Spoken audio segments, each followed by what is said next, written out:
Hello and welcome back to Time in the UK Winter Watch Reviews. I'm filming this in my garage and it's a bit chilly in here. So what have I got for you today? I've got an Explorer. So the Explorer is by Phylida and it comes on a stainless steel bracelet. Features a screw down crown and it features that classic. The design is lifted straight out of the Rolex cookbook, if you like, so there's no surprises there vis-a-vis the styling or anything like that. It's a straight on Rolex homage with a stainless steel bracelet, a stainless steel Rolex style clasp. Now the only thing is, I've had this watch in stock to review for about 4 months, and I also picked up a adjustable glide lock from somewhere in China. Now I don't know, I just can't remember as to whether this watch came with this clasp and glide lock assembly. See the glide lock there, or I fitted it. And that's the honest answer. So I'm really sorry if I'm telling you that it came with a glide lock assembly and it just plain and simple didn't, but I just can't remember if I fitted it. I've got a funny feeling that I fitted this. I bought it separate and fitted it. I think the glide lock assembly that I purchased was about 20 quid. So the glide lock is actually quite a good one. It feels nice when you use it, and it does make the watch much more usable. I've merely removed one link from the supply bracelet. I've adjusted it all the way in, and it's absolutely perfect for me. Gives it plenty of room to open up a little bit more should it get a bit tight, you know, during a hot day or something like that. The watch itself is made by a brand called Phylida. See, I can pronounce that now. I've had a few of these and they've always been great quality, and they come out of China, and the movement inside will either be, we don't actually know for sure what the movement is, but I believe it's a Miyota, and because it's quite noisy when you roll it. It could also, there's a possibility it could be a Seiko, but I doubt that, and it could also possibly be a Chinese Unified Movement, the DSG. So I will look into that for you, and I'll post at the bottom of the screen what the movement actually is. Well, that answers that question. Anything on the back of the watch?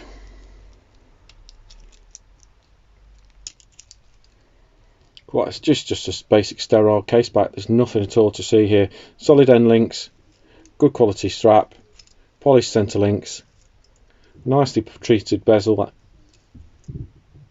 It's not too slab sided. It's a 40mm watch. It's 39 point something millimeters, 20mm lug width, and depth wise it's quite slim as well, so it's 11 or 12 mils, something like that. I will again remeasure it and I'll put the measurement here. So you've suddenly discovered you've got a hankering to go and buy a £6 Rolex, or you just want to look the style. I would recommend you pick one of these up in either case, because you could make sure that the size of the watch that you're buying is suitable for you. Because this 39mm, you might think, do you know what, I want 41, or you might think 39 is just too big, I'll get away with a slightly smaller Rolex watch, and that will give you a little bit more choice as well. When you're picking one up, you could pick an OP or a date just up that is slightly smaller, or you could feel that you could pick one up that required a little bit more wrist presence. And there's a bit of a hint of lumen over there going on. You can just see in the dim lighting that it is showing up a bit of lume, not a fantastic amount. It's not going to set any world records, so I do a side-by-side comparison with another watch. I'll probably pick a Seiko for comparison, but you can see that there is a little bit of lume there, and it's a nice blue colour, but again it really isn't popping. And I mean, with the naked eye I can see it, but it's just not popping like you would expect of a watch that's been under lights for a long while.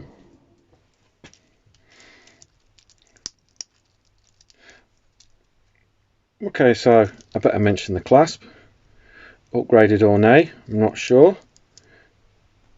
Polished centre, pretty easy to open. Once open, you've got the glide lock function that allows you to lengthen or shorten your bracelet. Now it's a bit gritty and gravelly on this. I'm sure if I put a bit of silicone grease or something it would ease the action up a bit. But obviously because it's got this function, there is no sweaty day extension, just a glide lock,